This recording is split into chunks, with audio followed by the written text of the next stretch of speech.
really ano, Chair, kasi it's really ano po, I'm really blessed din po and grateful ano during that time po because yun nga, Chair, she's the one po. And then ano, Chair, sometimes po, like when I'm asking her, like, why do you need to do that to me like that? She's always ano, Jer, asking my ano, she's always answering my questions po. And then she's saying na, do you want to be nurse ba in the future? Tapos sabi ko, I know po, ano, I'm just scared of the ano, injections like that. That's why I'm asking Cher why they're doing that. And then Cher, I'm always waiting for her shift po. Because Cher, no ano, Oh. even in the hospital, I'm also independent. Ano kasi siya, sometimes I don't have bantay po. And then there is ano, like a dextrose pa na nakakabit to me, and then I'll have to carry it pa and then go to the CR. It's just me, Char, alone. And then ano, Char, when every ta shift na po and then I need something, I'll just ask her, Char. And then she said, what do you want pa? Ganun. And then she's really ano, Char, like, she's really parang ano, passionate, Char, Helpful. Yes, and ano, helpful. passionate. Are you in And then there is, labor? I mean in labor yes po, hospital. I like yes. the ano the new ones in there, the intern. Yan, they're really the ones that Yes, the showing. intern, Chair, it's the Yeah, yeah. intern. They're really the ones that And then are compassionate. Eh. there is, The older they get, no, the more snub they are. yes, Chair, and then there is one ano pa, Chair. There is one ano pa po, nurse, Chair, that came to me. Ay, there is a doctor po pala, Chair. She's our doctor po. And then ano, Chair, my mom kasi wanted, wait nga lang. My mom wanted to ask me po of ano, like asked her if we can already ano go out na because it's already 7 days. And then ano, Chair, she's just snubbing us, the ano, the doctor. And then that nurse po, the girl, she said po na ano, "Ay, it's fine. I'm gonna tell it to the doctor na lang. It's gonna be your last ano na medication and then you can go Mm. out na." And then ano siya, I was really happy po because ano, because she's ano, parang giving us the ano, the care talaga na ano, she is ano, prioritizing us and she's doing her best po talaga Yes. to ano, help people. You see the difference if there's care in the health institution, kasi that's actually what the elite ones or the private hospitals are like actually catering in, that they have that compassion, that they have that ano, they care for you. Kaya ano, kaya private hospitals are really expensive. Aside that they have good quality doctors, they are really ano, parang more on service siya. Service that they make sure that you're okay and things like that. Florabel, would you like to share your ano, your Yes, story sir. or yes, yes. Yes, in my experience naman po, when I was brought po in the hospital, and then, like, I was experiencing severe pain na po talaga.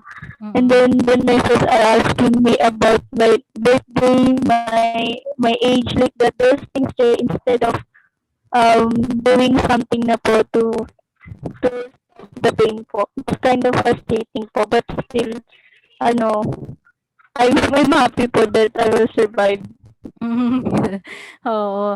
Yun pa that's why there's this ano system in health institution that they want to do, na parang you will just say your name or show your card or your health card, and then it will just be swiped or it will just be encoded and all your data will be there, and no practices like that na you're in a ano, parang you're in pain na and then they will interview pa, kasi it's a must talaga to get your data. How old are you, what are your histories are, it's really needed. Kasi there are a lot of situation that they're actually wrongfully diagnosing someone because they did not see that there's this prior incident, or the age is this, or this is your parang other aspect in your health. That's why there's need for interview. But in some practices, especially in there in labor, if you've already been admitted in there, they will actually issue you a number, parang a certain card. It's like green card, they call it green card, then there's number in there, and then when you actually get admitted in there, you're just gonna show the green card and then they will type it. That's everything is computerized, all the data are in the computer already, and then they will see what are the previous things that are done to you, especially in that hospital. Yun. So, my mom actually has that green card. Then she has a lot of record in there already. Kasi long, long time ago pa her card. So, they can actually track her history. Na before she had an operation in this, that she's like this, her age is like this na, and so on and so forth. So, yun, advance, That, sir. do you have that, Yes po, Floravel? but yes po, but since it's emergency, my They're still mom always asking? forgot it. Oh, ah. Ayun, so Yes. sometimes those instance ayan, you have it din pala Kisha. Then sometimes they have that instances na it's smooth flowing. And then others naman, lalo na, I think their priority talaga are the elderly, eh. Elderly. And then if your age is like somehow in the middle of and then elderly and then the babies, yun talaga immediately. Then with the our age bracket, they're lang. Okay, so basically Sure. that's that. Yes, Kisha, you'll add more. Ay. Ano, Char, just a little bit po because I noticed din, Char, in the hospital po when ano, Char, I'm in the ano po kasi, in the yard. Ano, what's what's that, Char?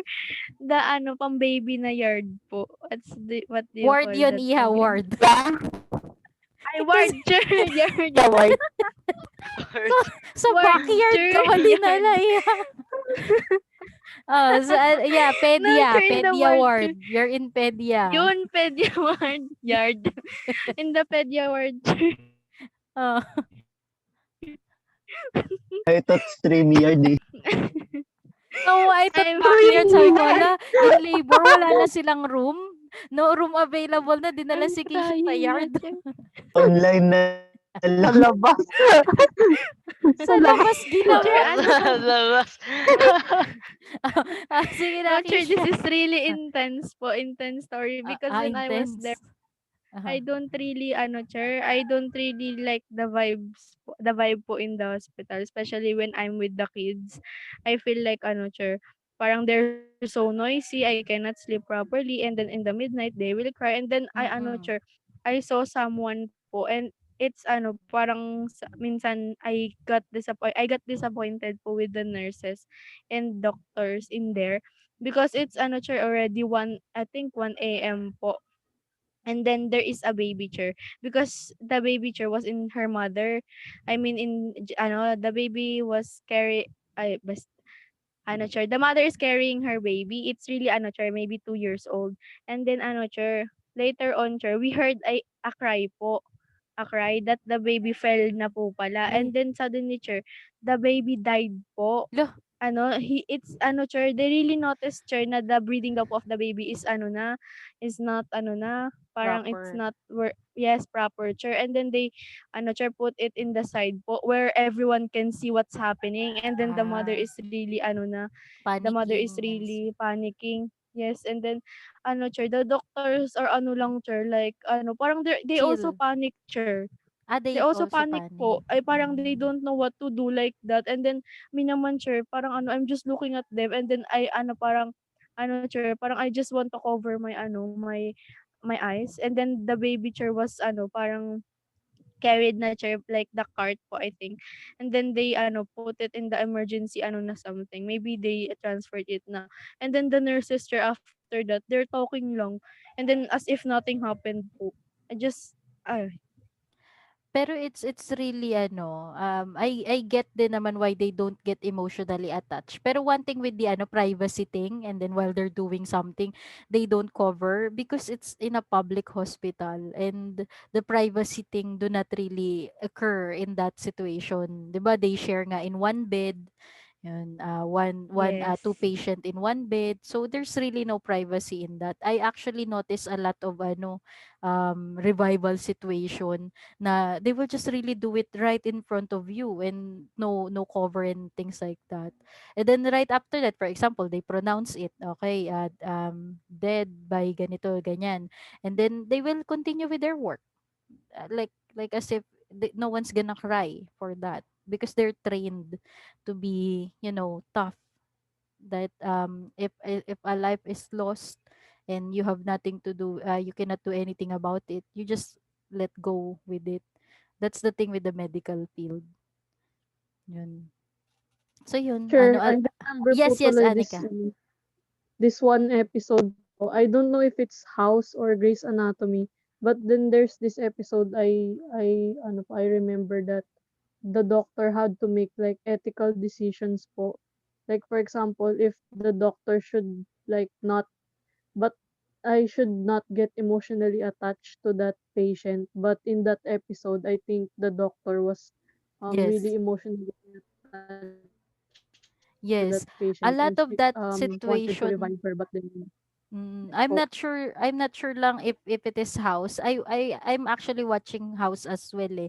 House or Grace nga. But even in Grace, that's like the general core of the story in there. That they are human too.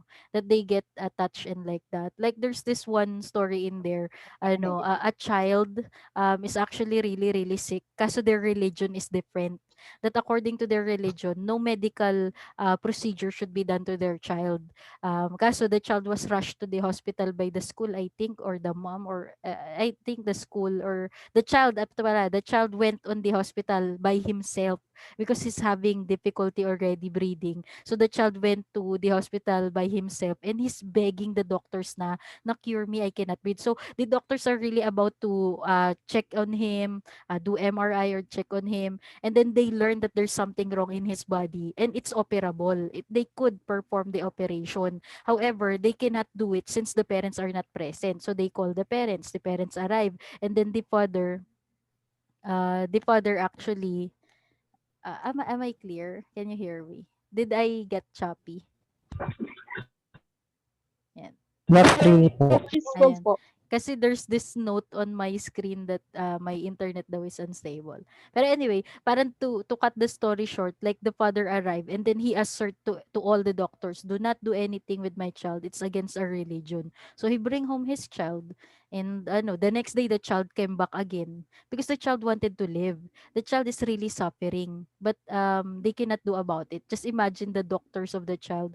They're really torn and they're really they want to cure the child and the child is keep on coming in because he needed help and he knows that the doctors can help him, but the fathers keep on refusing. So that's one tragic episode of Grace. The child died. So and then the parents just look at it like it's meant to be. That's why it's heartbreaking, that episode. So it's actually a hard lesson for the doctors that even they know they can and they want to cure a certain person, if it is not ethically correct, they should not do anything. Yun. Things like that. Very complicated. Okay. Now, the next portion actually, that's actually the end of our lesson already. Like just health as human rights. And actually, the prior lessons before that, it's really naman, we cover health institution the best that we can. Now, I just want you to actually read this article. I send the link on our activity for today. So if you want to reread it again, it's on our post. Pero just for us to see it as a class. And so there's this article written by wait lang, I cannot see eh. The Director General of WHO, Dr. Tedros, his surname. It's hard eh. Basta Dr. Tedros. Who would like to read or you want me to read the article? Can you assist me? One student read this portion. Me, chair. Jose. Sige. Jose, would you like? Alright, sir. Okay, So, kindly read, Iho. all po. Or All of only it. po. Okay, sir. Health is a fundamental human right. Okay, sir. Health is a fundamental human right. Human Rights Day 2017, 10th of December 2017. The enjoyment of the highest attainable standard of health is one of the fundamental rights of every human being without distinction of race, religion, political belief, economic, or social condition. Almost 70 years after these words were adopted in the Constitution of the World Health Organization, they are more powerful and relevant than ever. Since day one, the right to health has been central to WHO's identity and mandate. It is at the heart of my top priority, universal health coverage. Okay. So there's another portion who would like to read it naman after Jose. Oops. Justine, sige, can you? Good. Salat Okay. no. Read Iha. I'll just okay. The right to health for all people means that everyone should have access to the health services they need when and where they need them without suffering financial hardship. No one should get sick and die just because they are poor or because they cannot access the health services they need. Good health is also determined by other basic human rights, including access to safe drinking water and sanitation, nutritious foods, adequate housing, education, and safe working conditions.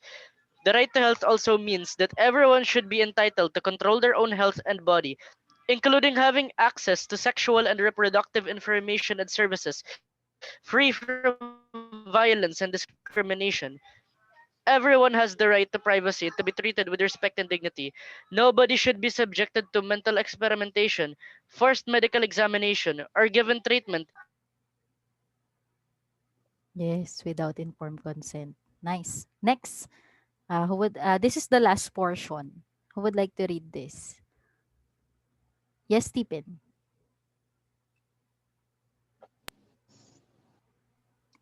That's why WHO promotes the idea of people-centered care. It is the embodiment of human rights in the practice of care. When people are marginalized or face stigma or discrimination, their physical and mental health suffers. Discrimination in healthcare is unacceptable and is a major barrier to development. But when people are given the opportunity to be active participants in their own care instead of passive recipients, their human rights respected, the outcomes are better, and health systems become more efficient. We have a long way to go until everyone, no matter who they are, where they live, or how much money they have, has access to these basic human rights. The central principle of the 2030 Agenda of Sustainable Development is to ensure that no one is left behind. I call on all countries to respect and protect human rights. Wait, Chair. My hand button is It's there. can in it. Rights in health. In their laws, yes, Chair, it's open. Sorry. In their laws, their health policies and programs.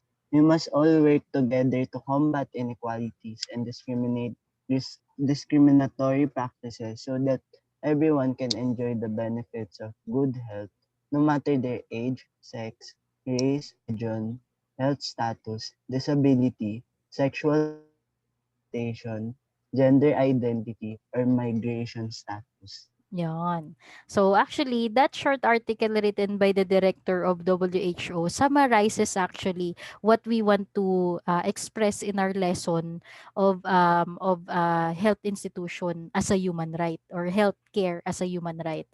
In our post lecture activity, so later after this lecture, that's why I'm not gonna ask your thoughts now because you're gonna tell it to me or somehow you're gonna share it to me via reply on the post that I somehow publish on our Google Classroom. So give your thoughts about the article written by the director of WHO way back 2017 about health as a fundamental right.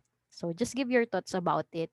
Then again, one paragraph will do. I hope you know how much one paragraph means. One paragraph is 5 or more sentences. So 3 sentences is not a paragraph. 2 sentences is not a paragraph as well. So make it 5 or more. And that's senior high school level to me. This activity is just 10 points and very attainable. So I want you to submit your answer in the Google Classroom later, and there's a due time in there, so please be mindful of the due when would you have to submit it. Sure. So yes. Private message po. No, there's a portion in there na it's in question. Parang the post is question and then you're gonna reply your answer. you remember that time wherein I Yes, the have type also your the same. answer po. Yes, Yes, the sure. type your Type your answer. I answer. saw it. Okay, Yes. sure. And then also enabled then yung reply with classmates. You could actually reply with your classmates post. Especially if you want to discredit their answer para that's just for cruel things. Don't no need for you to reply.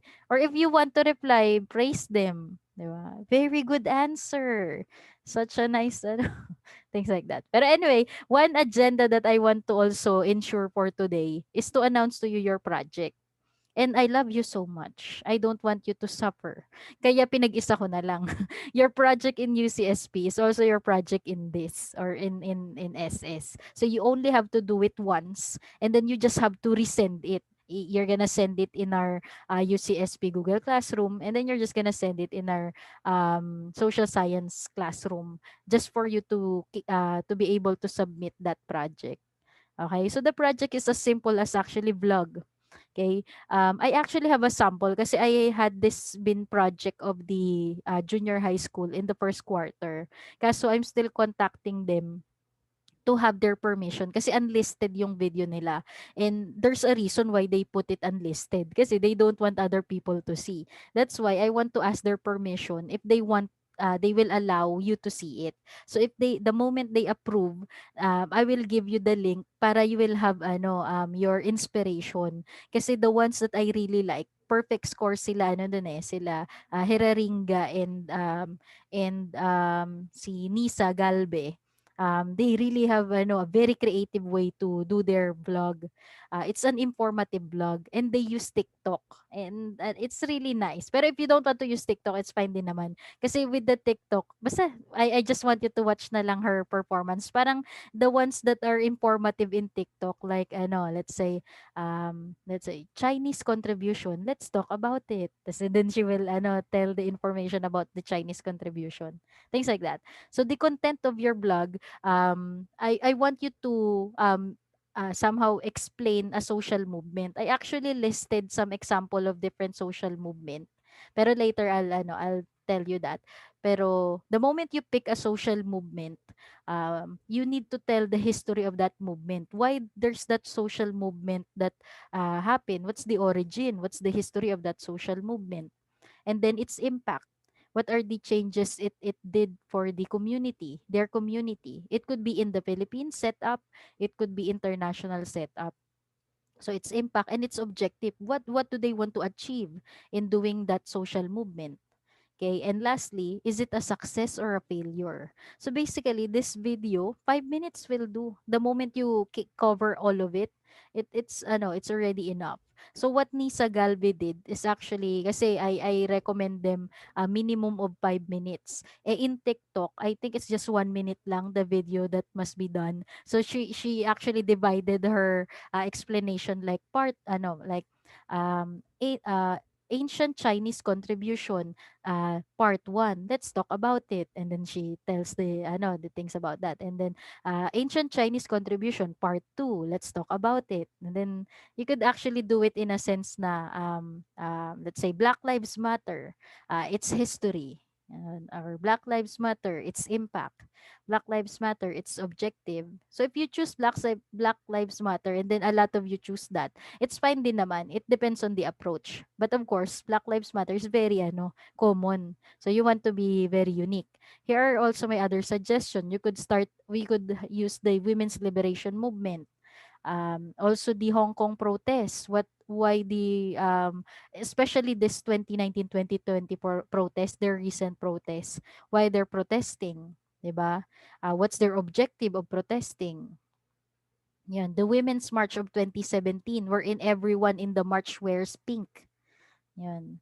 That's the Pride March, if you're comfortable discussing that as well.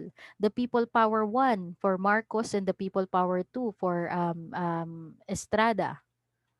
And then the Fridays for Future. So it talks about children in high school fighting for climate change. So you could talk about also the Me Too movement, how its origin, impact, objective, is it a success or failure?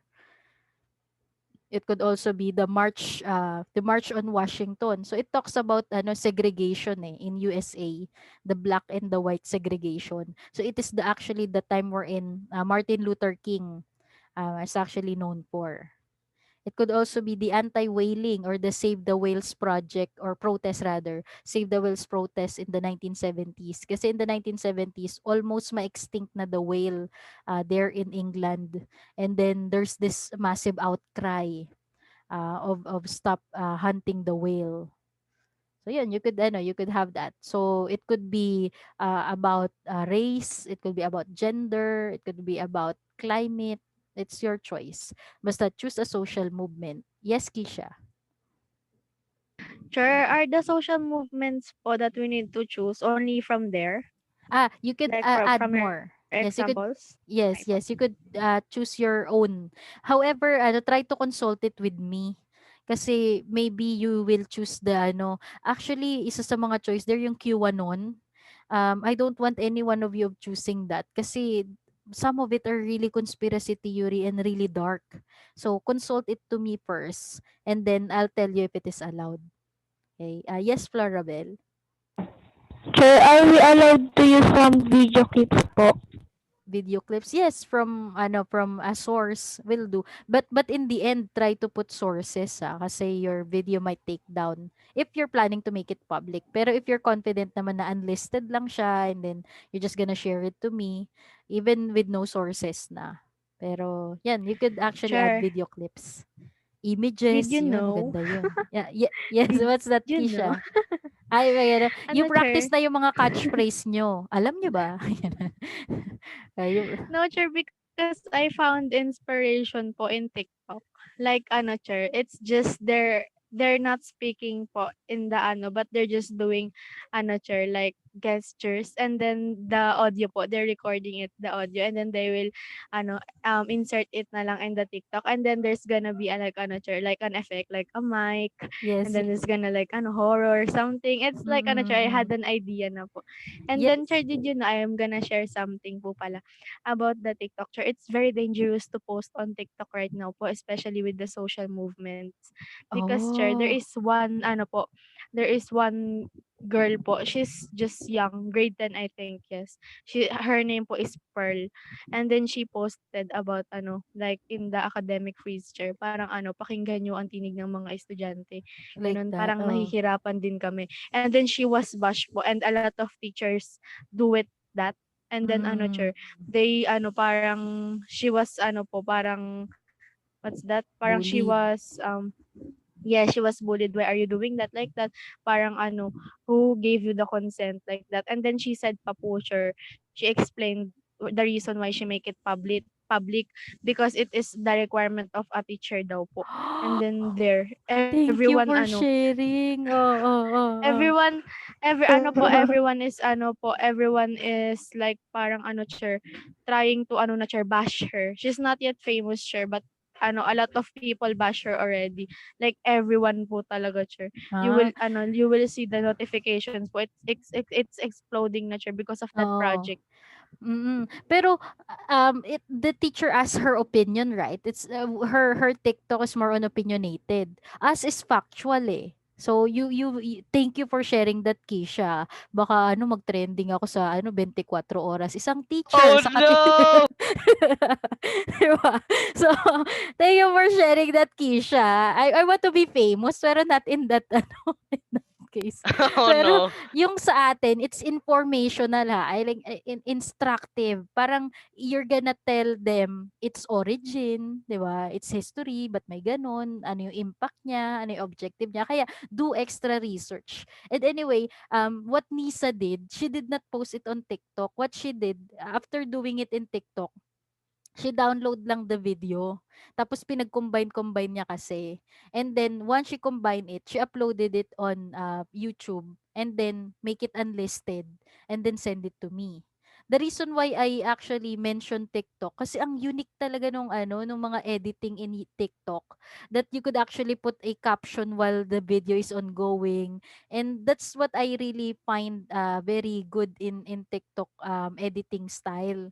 Unlike yung other students kasi, though magaganda yung content nila, pero then again, I'm not limiting you to TikTok kasi I noticed din naman some senior high school project where you posted in our group, Facebook group. Ang gaganda rin kahit di kayo naka-TikTok. I remember Anika's presentation eh. So there's PowerPoint pa and video like that. So you could still continue doing that if you're not parang comfortable with TikTok. Kaso yung nakita ko sa grade 8, nakaka-amaze lang. So yun, that's just a tip for you. Pero I suggest siya, YouTube tas unlisted. Some students kasi ina-upload talaga mismo on the post that I created. Eh di it's consuming my Google Drive. So wag niyo nang i-upload doon kasi masa-save siya in my Google Drive. Eh, it's really limited lang. Tapos most of the activities kasi of the students nasa-save talaga on my Google Drive. Kaya really limited na lang yung space in there. So don't upload it in my drive unless you're gonna upload it in your own drive, Google Drive. Tapos send nyo lang ako ng link. Tapos permit me lang. And that's fine with me.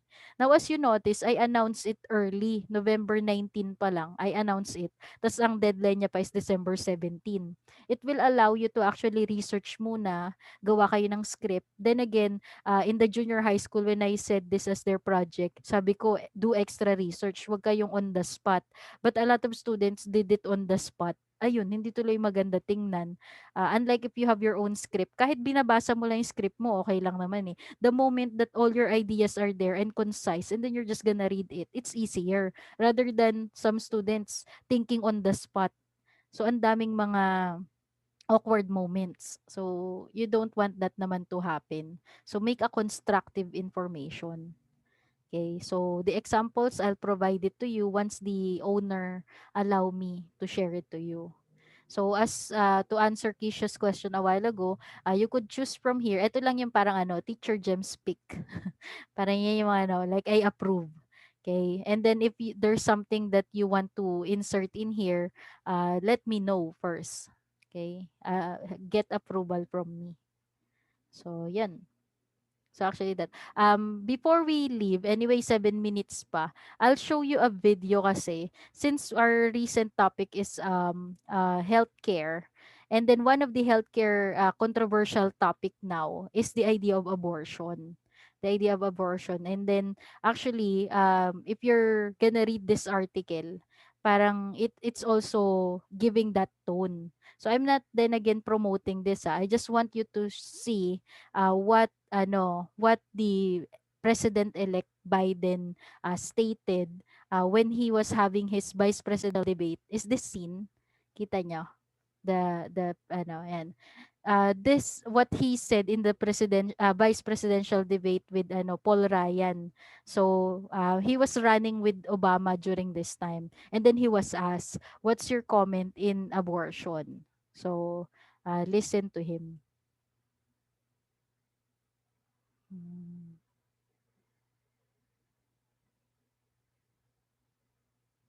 I accept my church's position on abortion as what we call de fide doctrine. Life begins at conception. That's the church's judgment. I accept it in my personal life. But I refuse to impose it on equally devout Christians and Muslims and Jews. I just refuse to impose that on others, unlike my friend here, the congressman.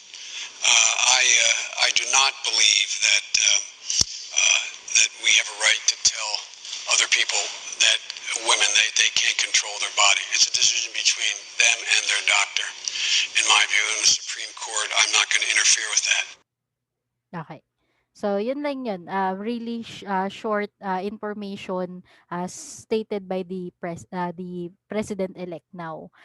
Kasi as a recitation, I want you to send me a message. Either, sige, let's make it Viber na lang. As your recitation for today, send me your comment about what you take into the president's elect stand on abortion with that. So ano lang, just type me a message, tas I'll record it as recitation for today. Would you like to watch it pa? Kasi another ano pa naman eh, 5 minutes pa. It's just 40 seconds. So Yes, sir. one more.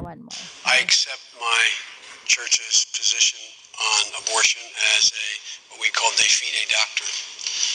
Life begins at conception. That's the church's judgment. I accept it in my personal life. But I refuse to impose it on equally devout Christians and Muslims and Jews. I just refuse to impose that on others, unlike my friend here, the congressman. I do not believe that that we have a right to tell other people that women they can't control their body. It's a decision between them and their doctor. In my view, in the Supreme Court, I'm not going to interfere with that. Again, the question in your recitation is what he's trying to say in there. So, parang explain to me, summarize to me what he's trying to say. As you notice, I did not summarize him. Usually, when I teach you something, I tell you, oh, in summary, what he's trying to say is this and that. So, I did not do that now. You're the one who will tell me what is Joe Biden trying to say in there. Okay, that's your recitation for today.